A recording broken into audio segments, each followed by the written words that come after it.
What's going on, people? We are Tottenham TV here, back with another player ratings video.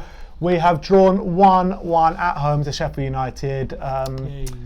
We've said everything we want to say on the match preview, match review, so check that out.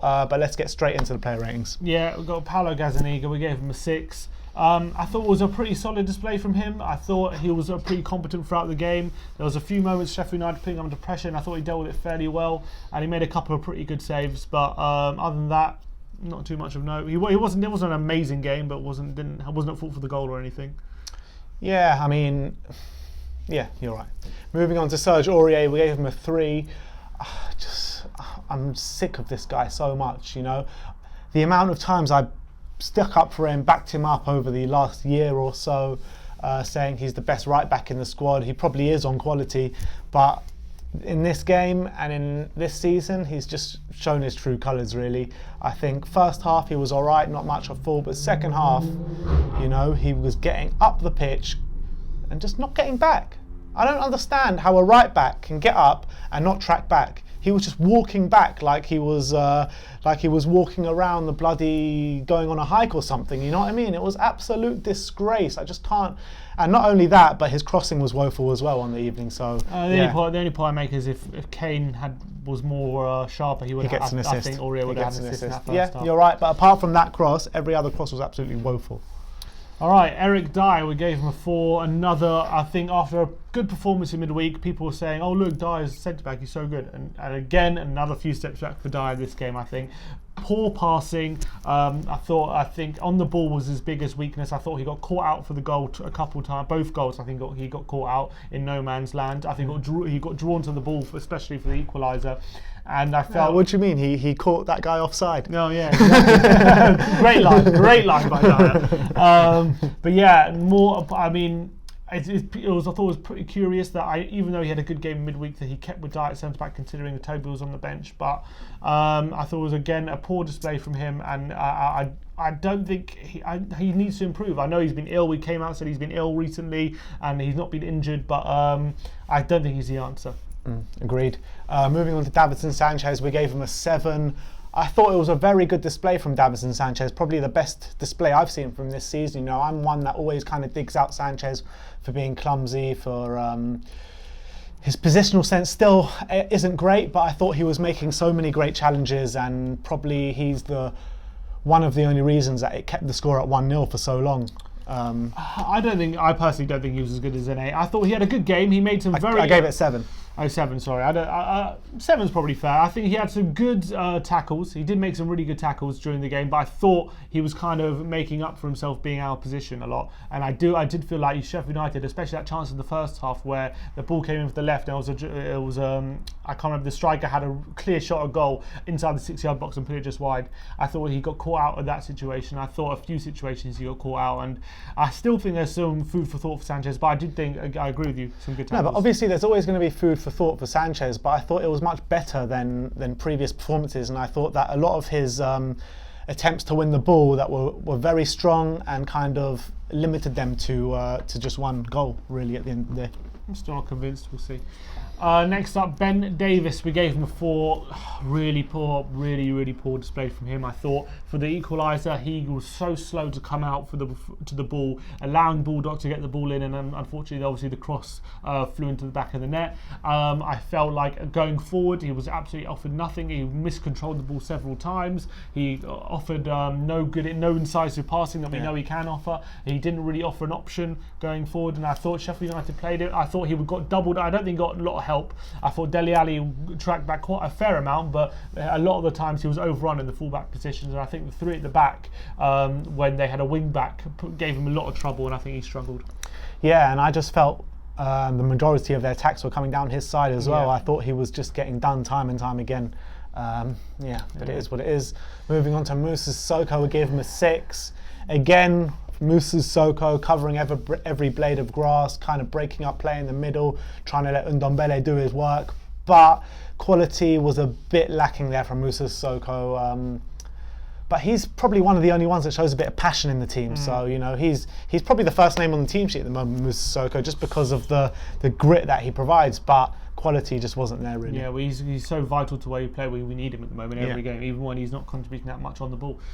Next up, Tanguy Ndombele, in English said Musa. Tanguy Ndombele, we gave him a 6. He went off at half time, unfortunately, with a little knock, but he has been called up for France, so it looks like he's going to be fine. Yeah, he got called up for France before the game, actually. Yeah, but Deschamps said in a press conference today that he's fine. He's not going to be sent home or anything. He's going to be fit, so it looks like that's not going to be too much to worry about. He did have a decent first half. I felt it wasn't unbelievable, but I felt like he was picking some things up. He did done some Tanguy things, as we know, some unbelievable first touches. Yeah. But I just felt like there wasn't enough for him to be able to create. I thought Sheffield United defended so solidly, and I think they pressured him very well, and he wasn't able to really create too many chances in that first half. But obviously, he got hauled off at half time. Would you think Ndombele is more suited to playing like a number 10? Like a bit further up the pitch? I would be interested to see how he would fare in that situation. I do think he suits the centre midfield role, but I do feel like he has the passing vision to be able to, and the dribbling ability to be able to play in that number 10. So it'd be interesting to see if he ever does play that role. All right, moving on to Dele Alli, we gave him a 5. I think just more of the same from Dele, really. Just a lot of flicks that don't really come off. Anonymous in the game till about 10 minutes to go. And apart from that, I'm really not impressed with Dele Alli at the moment. I hard disagree on that one. I really disagree. I thought in the second half he was putting some really good through balls in. I thought in the second, I actually thought he had some really good touches. I only thought that when we were on top the last 10 minutes. Yeah, Dele Alli came to life. No, I disagree because he got taken off for 20 minutes. Sorry, his last 10 minutes, I meant. Yeah. I thought he was actually quite creative in that second half. He was getting some really nice incisive passes going, and I thought when he got taken off, that halted our creativity quite a bit. I was surprised he took off Dele. I think he tried to shore up the win by going through at the back, and I thought it was a wrong move. And I thought actually I was not disappointed with how Dele, more in the second half than the first. I agree. In the first half he was as much as a passenger as everyone else was, but I thought in the second half I actually saw some good things from him. That's for me anyway. My jury's still out for Dele Alli because, you know, as we've said so many times, he's a player that relies on moments, and when those moments don't come, you just think it's a bit of an average performance. But I thought he had some nice moments. No, I think for about 10 minutes he had some nice moments, but all in all he was a bit crap. Anyway, yeah. Giovanni Lo Celso next up, we gave him a 7. I thought the only player in that team, especially as you saw in that clip that was going around social media of the 23 passes Sheffield United scored their goal from, Lo Celso was the only one who even attempted a tackle, and that just shows you that where the squad is at the moment. I thought he was the only one in the first half who had sharp passing, who had a sharp mind, who was trying to make things happen. He had a few shots off target from outside the box. I felt like his best work was done centrally. Which is a bit weird because he was playing out wide right, cutting inside. So I do feel like he's more at home in the centre than he is on the wing. But I thought there was more encouraging signs from him. He played 90 minutes, which was very good for him, and he's obviously going to go away in international duty. And I think the more he plays, the better we're going to. Yeah, don't bloody injure him again. But I think the more he plays, the better he's going to get, and I think he's going to be a very, very valuable member of the squad. I'm loving the look of Giovanni at the moment. You know, probably second best player out in Belgrade after Tanguy Ndombele, and probably second or first best player against Sheffield United. So it bodes well. His passion, his aggression, and his passing range is all there. So he just needs players around him to start playing well. Moving on to Heung-min Son, we gave him a 6. I thought he was energetic, Heung-min Son. I thought he was trying to make stuff happen, but I just don't think there was too much end product there, end quality, which we're used to seeing from Heung-min Son. Yeah, he got the goal, but it was a bit lucky. It come off the Sheffield United defender and falls to him, and then he hits it, and it takes a bit of a deflection and hits under the goalkeeper's legs. So he didn't have too much to do with that goal, but all in all, he tried to make stuff happen, and he was probably our best attacking outlet on the evening, but still lacking in quality. I thought, again, I a bit of a disagree. I thought he was better than a 6. I think a 7 is more justifiable for Son. I thought, again, he was, I agree with you, he's our most energetic player. I thought he was really, when he got the ball, he was passing it inside to attackers, trying to get the 1-2s, trying to get in behind. A number of times he got in behind the attack. Again, I agree with you, the finishing may be a bit lacking, but at least he was having attempts on goal. At least he was running around, trying his hardest. And I think if the other players around him stepped up a bit more, then I think he could have got maybe one or two goals more. There was a moment right at the end of the game where he took it past 2 defenders and had a weak shot at the end. But I think it was a good intent from Son, and I wasn't disappointed with his performance. No, but you know when Son's on form, he takes it past those 2 players and nestles that in the top corner. Yeah, it was a weak finish at the end. I'll put that down to tiredness, but I think I thought it was a good display from him. I had no complaints. All right. Last of the starting 11, we have Harry Kane, and we gave him a 4.